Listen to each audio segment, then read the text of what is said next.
Inilunsad po ngayong araw ang mga student beep cards sa LRT at MRT na may automatic 50% discount para sa mga estudyante. Nanguna po kanina sa paglulunsad si Pangulong Bongbong Marcos.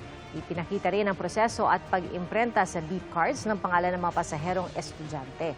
Ayon sa Pangulo, pinabilis na ang proseso na kailangan lang ng patunay na estudyante ang pasahero. Ayon sa DOTR, tinatayang 400,000 estudyante ang makikinabang dito. At sapat rin daw ang supply ng beep cards na maaari na rin lagyan ng load gamit ang mga e-wallet. Tiniyak din ang pagpapabuti ng mga pasilidad ng istasyon tulad ng mga restroom. Dati, ang beep card, bago mo makuha yung beep card, 7 to 10 days ang processing. Ngayon, 3 minutes na lang. Napakalaking tulong yan dahil alam naman natin, students are on a very, very tight budget.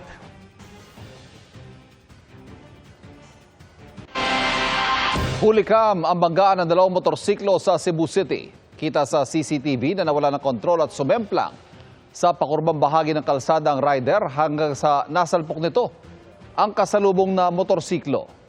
Mabilis na tumakas ang nakabangang rider na menor de edad pala. Nagpunta na sa barangay ang magulang ng suspect at itinurn over ang motorsiklo pero hindi nila kasama ang anak. Nangako silang sasagutin ang pagpapagamot sa biktima. Inaantay pa ang desisyon ng biktima na nagpapagaling pa sa ospital. Samantala sa Lapu-Lapu City na entrap sa barangay hall ang dalawang suspect na nangikil umano ng 2 milyong piso kapalit ng hindi umano pagkapakalat na ilang larawan at video na makakasira raw sa reputasyon ng barangay chairman. Itinanggi nila ang alegasyon ng pangingikil na inquest ang mga suspect. Ang iba't ibang sining at produkto ng Antipolo ibinida sa 3-day tourism fair na layong ipromote ang turismo sa lungsod. Nakatutok si Bon Aquino.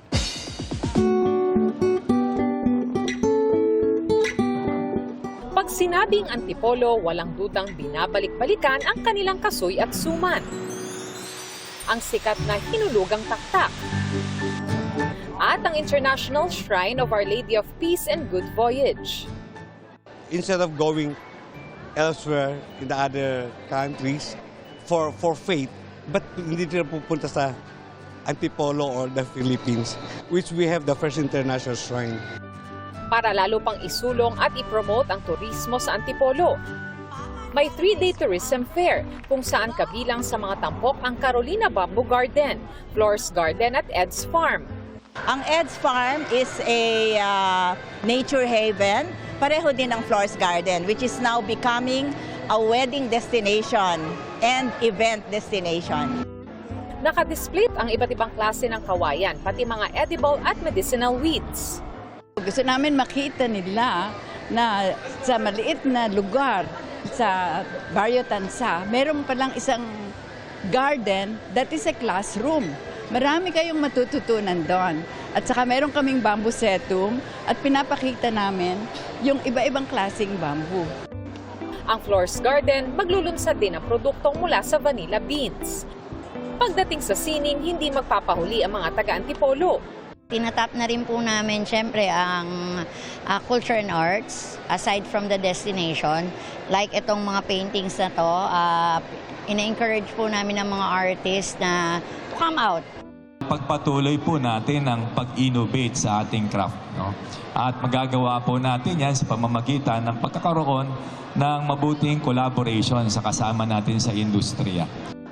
Para sa GMA Integrated News, Von Aquino, nakatutok, 24 oras.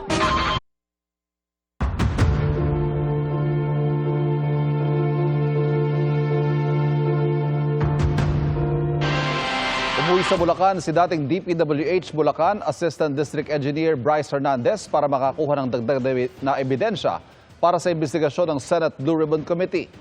Nakatutok si Darlene Kai. Pasado alas 7 ng umaga kanina umalis sa Senado ang convoy, lulan si dating DPWH Bulacan Assistant District Engineer Bryce Hernandez.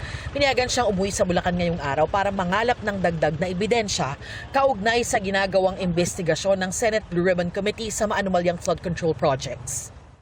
Mahigpit ang seguridad sa kalye kung nasaan ang bahay ni Hernandez. May nakapwesto mga pulis at kawani ng barangay na nag-check sa bawat pumapasok. Sa isang mensahe, kinumpirma ni Senate President Tito Soto ang anyay heavily guarded o bantay saradong pag-uwi ni Hernandez. Yes, natuloy po siya, and as we speak, andun po siya ngayon, naghahanap ng mga ebidensya. I don't want to preempt anything muna. Gusto ko manggaling po kay Bryce kung anong ebidensya po mahahanap niya. And then rest assured na once na nakuha namin, nakolate po namin, and at the right forum, we will divulge all these. Nabigyan din daw si Hernandez ng pagkakataong makasama ang kanyang pamilya. Kasama rin daw sa inaasikaso ng kanilang kampo ang pagsuko ng 2 pang luxury vehicles ni Hernandez sa ICI o Independent Commission on Infrastructure matapos ang pagsauli niya ng isang sasakyan kahapon. Because it's the right thing to do. We just don't know exactly when, but I think the only thing that's preventing him from doing so are logistical problems.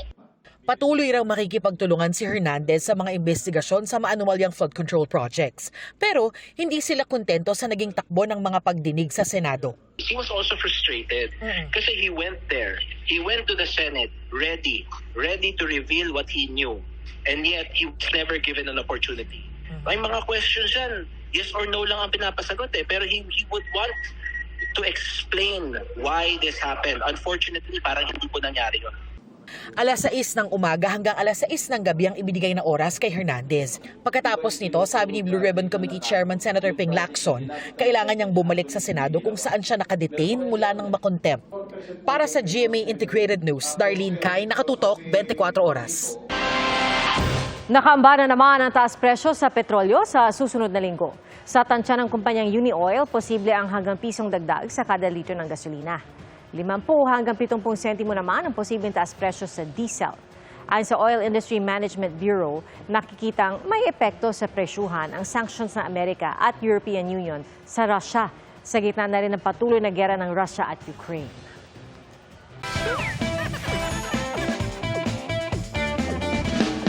Mga kapuso, trivia muna tayo ha. Alam nyo ba na trending ngayon ang kaboses daw ng kasama nating si Kuya Kim.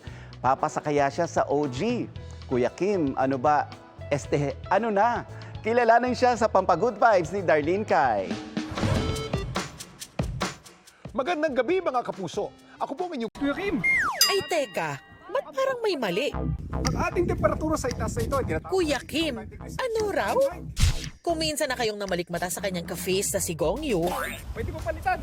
Pwes ngayon, tama ang inyong naririnig. Ang Trivia King at kuya ng bayan na si Kuya Kim Atienza, mayroon namang kaboses. Sa ganitong klase lugar, tubo-tubo ang mga puno. Siya ang video editor na si Mon na ang tila pagkakapareho ng boses kay Kuya Kim, patok online. Kuya Kim, ano pong masasabi niyo sa Trivia time! Si Mon, sideline niya raw ang pagiging voice actor. Ang hilig kong gayahin na kahit wala naman akong idea kung ano yung sinasabi ko, mukhang ang tali-talino ko kasi ginagaya ko si Kuya Kim. Oh, alam niyo ba?